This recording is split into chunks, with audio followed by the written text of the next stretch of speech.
Farm Girl Canada YouTube channel. In today's video guys, let's start working and planting the carrots and work out the garden so that we can plant very soon. So I'm going to plant some carrots in here to start with. Some wood it. This is the garlic patch in here, so there's a short row that we leave it here for the carrots and beets. And this is the garlic patch. And Farm Boss is doing the roller tiller, the guys. See, the garlic are sprouting. See? Yeah, so this is the biggest garlic patch ever we have. And Farm Boss also work out here, and we need to clean up this later after I plant the carrots and the what do you call this, spinach. So in this area also there's a garlic patch all the way down there, just the middle of the row that we did not plant because of the bush pile in there that we burned last winter. So Farm Boss is doing the roller tilling the garden here.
So after that, we need to roller tiller this, guys. So Farm Boss is roller tilling the strawberry patch so that ready to make a strawberry bed in here. Can you see that?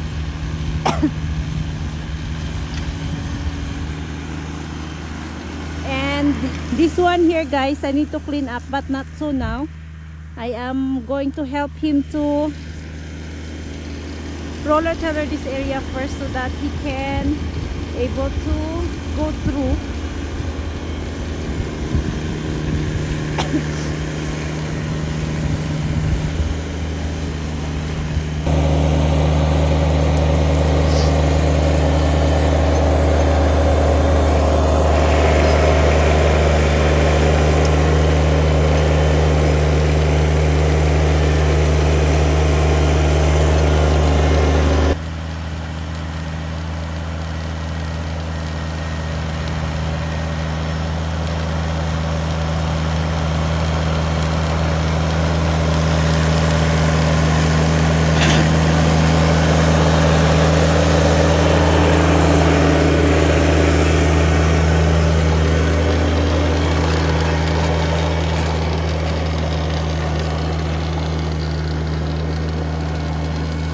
So Farm Boss roto tilling the strawberry patch so that we are ready to make the strawberry bed, and if the seeds are here, we can just start planting. So that's what we did for today, guys. So this is quite a bit of strawberry patch. I mean, quite big. Yeah, so he's flattening and roller tiller the area so that's easy for us to make a row. He did not remove the front end loader, so it's very difficult for him to roller tilling. So, but it's okay, he can manage it. He's very good at that. He's expert.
So we're done rototilling this area, so we are ready to make the strawberry bed in here. We need to make 8 more rows in here.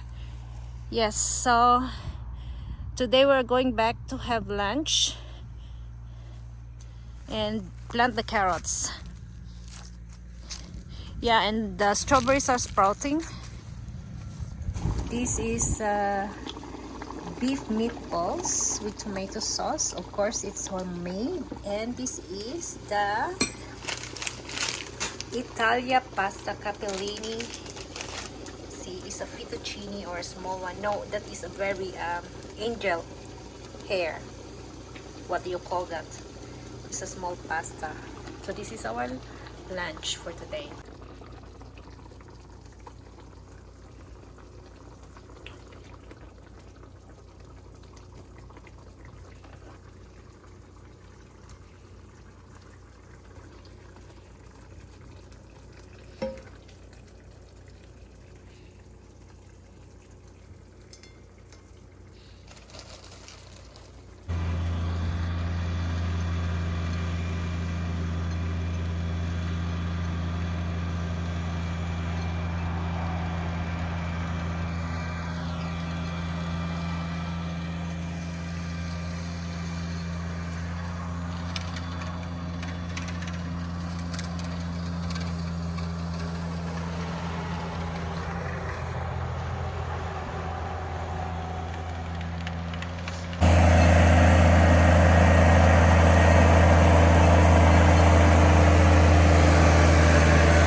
So we removed the roller tiller, guys, and put or hook in this backhoe so that we can dig this stump.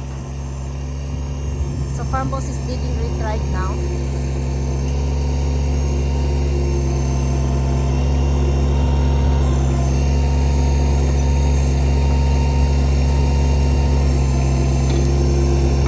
So I did not get a video for digging when we hook this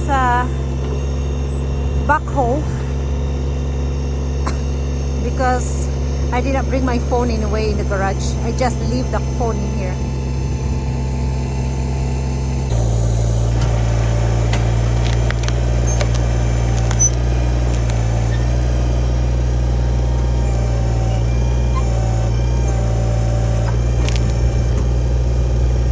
I thought it's just a small, but it's a big tree.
That's perfect. Oh, that's 2. It's 2 pieces. That's why it's too tough to pick up. Put there. No more. Yeah, just side there. Yeah.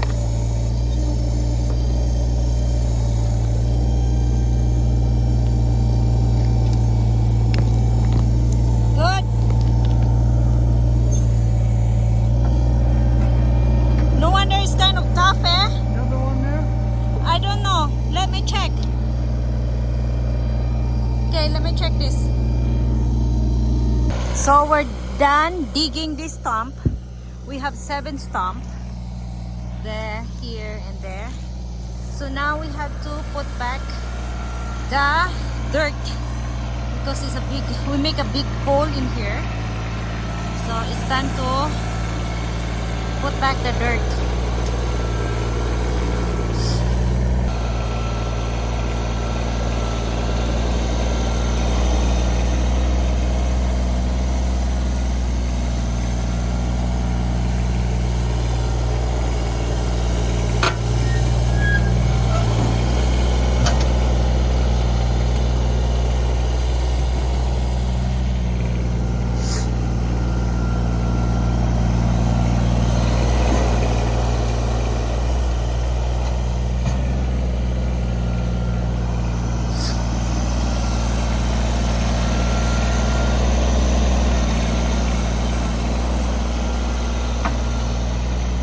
So there, we put back in the proper places already. So tomorrow or next day we're gonna pick this stump up and bring somewhere else to burn.